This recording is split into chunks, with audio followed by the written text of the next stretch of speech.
There's this huge political battle happening, but it's not the one we're all watching on the national news. It's happening a little closer to home.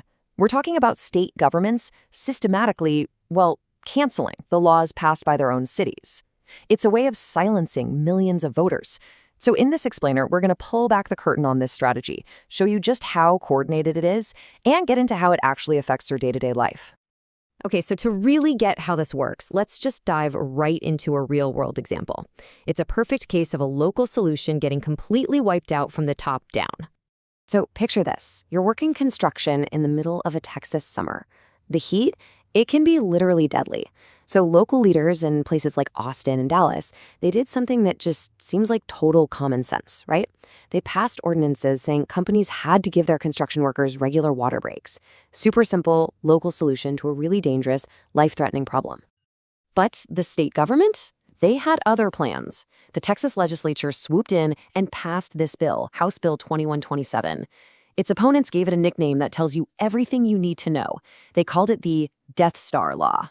And yeah, that name is pretty perfect for a law with the power to just obliterate local rules.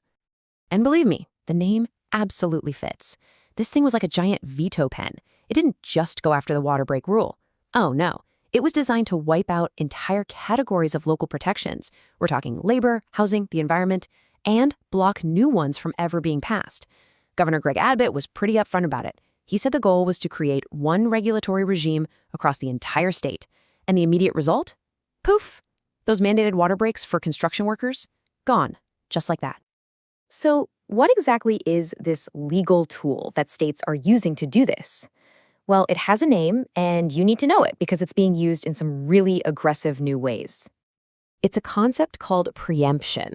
And at its core, it's a pretty straightforward legal idea.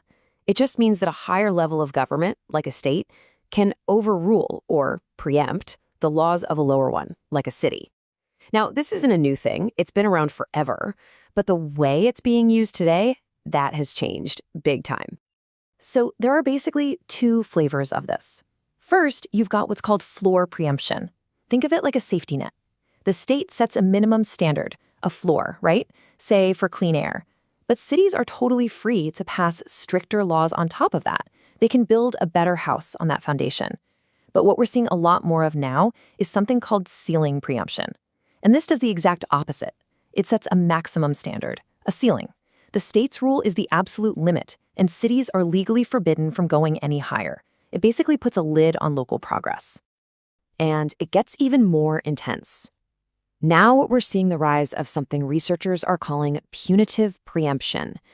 And it's exactly what it sounds like. This isn't just about striking down a local law anymore. This is about punishment. States are actually writing in clauses that threaten to hit cities with huge financial penalties, or even go after the individual officials who dared to vote for a law the state doesn't like. Let's look at Florida for a second. There's a state law there that blocks cities from passing their own gun safety rules. But it doesn't just stop there.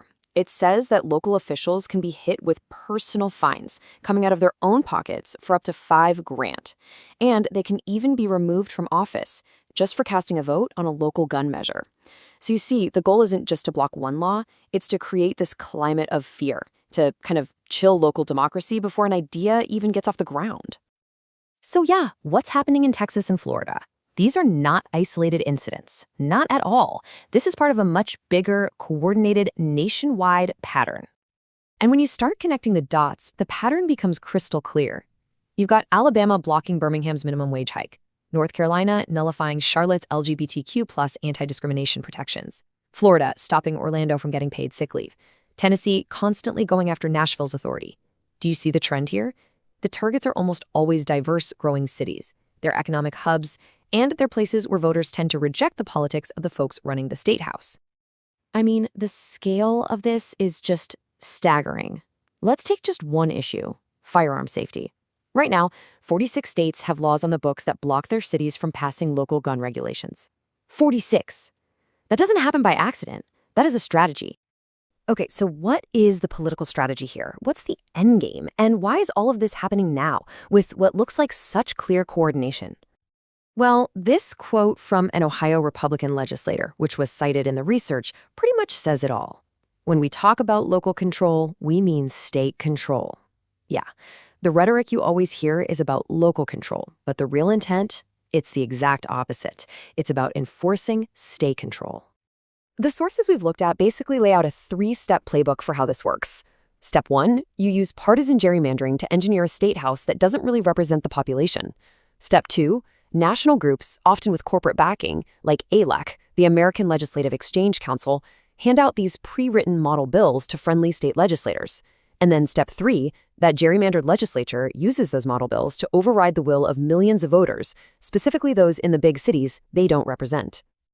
It's so systematic that the research actually calls it a policy assembly line. It's a pretty powerful idea, right? It allows these big corporate and ideological interests to kind of bypass local democracy altogether. They just go straight to the state house, where they have more pull and get the statewide deregulation thereafter. But look, this isn't just some abstract fight over political theory. This has real, tangible consequences that affect people's lives every single day.